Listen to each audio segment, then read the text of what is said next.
Yo à tous, c'est Tidiane. Aujourd'hui on se retrouve pour vous parler de la découverte du manga 20th Century Boys parce qu'ils ressortent une édition deluxe de leur manga et donc c'est le bon moment pour vous parler de ce chef-d'œuvre et profitez de la petite introduction pour vous abonner et liker la vidéo.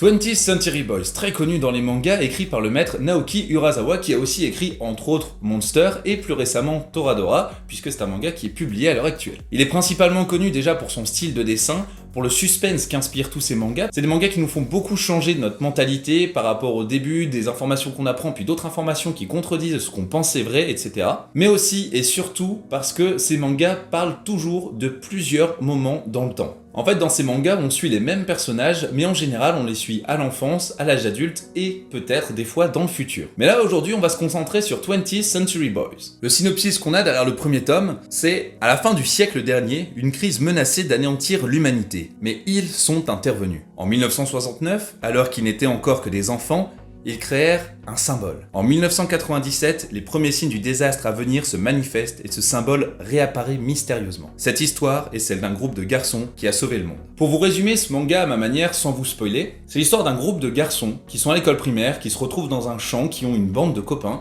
et ils se retrouvent et ils discutent d'un plan pour anéantir le monde avec un symbole puisque eux veulent sauver le monde. Ils veulent être les sauveurs de l'humanité, mais contre quoi se battraient-ils? Et là ils inventent donc plusieurs choses qui pourraient se passer pour détruire le monde. Ça passe par un virus, un robot géant et d'autres idées plus lumineuses les unes que les autres, mais ce sont toutes des choses sorties de l'imaginaire des enfants. Jusque-là, rien de bien méchant. Ils créent un symbole qui est le symbole de leur groupe de sauveurs, que vous pouvez voir apparaître sur l'écran derrière moi. Nous sommes en 1969, ils sont jeunes, ils s'amusent, jusque-là, tout va bien. Mais au plus on se rapproche des années 2000, au plus on se rend compte que tout ce qu'ils ont prévu pour la disparition de l'humanité dans les années 2000 est en train de se passer exactement comme ils l'ont écrit, et tout cela est géré par une organisation mystérieuse qui a leur symbole comme logo. Cela veut donc dire que la personne à la tête de cette organisation fait partie de leur groupe et réalise réellement ce qu'ils ont prévu quand ils étaient jeunes en 1969. Donc déjà, comme je le disais tout à l'heure, ce manga se passe à ce moment-là sur deux timelines différentes. Celle où ils étaient enfants, où on apprend les informations au compte-gouttes, petit à petit au fur et à mesure du manga, sur les personnages qu'ils ont connus, sur les relations qu'ils avaient étant petits. Et la deuxième, sur les années 1997 à 2000, où on voit, eux, quand ils sont adultes, on voit donc l'évolution de leurs relations et comment ils interprètent et ils interagissent avec ce qui est en train de se passer, le désastre planétaire qui est du coup un peu de leur faute puisque c'est eux qui ont tout imaginé. Donc déjà avec les informations qui arrivent, on essaie de savoir qui est la personne derrière tout ça, on se dit que c'est peut-être lui quand ils étaient enfants, au final on apprend que non, on pense que c'est un autre, etc.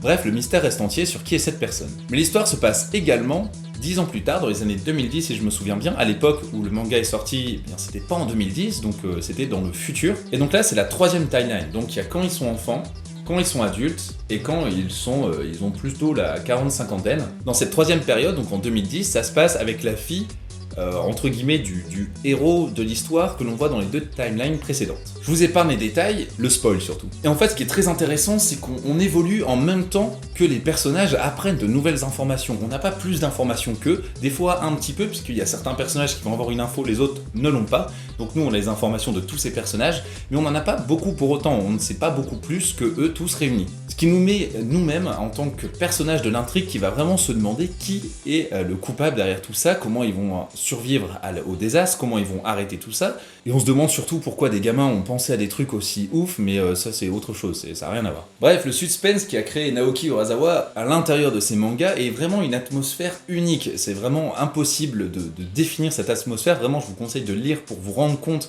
de l'atmosphère que crée le mangaka, ou sinon regardez l'anime Monster ou lisez le manga Monster, c'est pas mal aussi au niveau de l'ambiance. Mais au plus on avance dans la lecture, au plus on a notre avis qui change, on voit les gens différemment, les gentils deviennent les méchants les gentils, etc. Ça n'arrête pas de changer, et ça vraiment pour un manga c'est très important de pouvoir ne pas être fixé sur une chose, et c'est ce qui fait aussi l'unicité des mangas créés par Naoki Urasawa. Alors forcément on a un peu de difficulté au début avec le fait qu'il y ait 3 timelines en même temps, mais au final c'est quand même, une fois qu'on est dedans, on comprend très facilement les timelines. Des fois c'est pas forcément clair, mais on reconnaît au personnage où on est dans la timeline, savoir si c'est juste une information qu'on nous donne ou quelque chose qui se passe dans le présent. Parce qu'au final, le présent, dans ce manga, eh bien, il est dans les 3 timelines et en même temps dans aucune. On sait pas si cette histoire est racontée des années plus tard ou si on la vit au moment présent en même temps que les personnages. Enfin bref, les mangas de ce genre sont assez rares, entre les shonen, les seinen, etc. C'est assez rare d'avoir des mangas de suspense aussi bien faits qui se déroulent sur des périodes, des époques différentes en même temps. Je vous conseille donc au moins de commencer à lire pour l'originalité et aussi bien simplement pour l'histoire puisqu'elle est très intéressante aussi. Parce que ce qui nous aide principalement à nous rendre compte de l'époque où on est, c'est déjà le physique des personnages, mais des fois le physique change tellement qu'on ne sait plus si c'est vraiment ceux de l'enfance ou non, mais on le reconnaît tout de suite à leur personnalité qui est très forte. Bref, je vous le conseille, si vous le lisez ou si vous l'avez lu, n'hésitez pas à mettre en commentaire ce que vous en pensez, ce que vous en avez pensé. Sur ce les amis, je vous dis à très bientôt.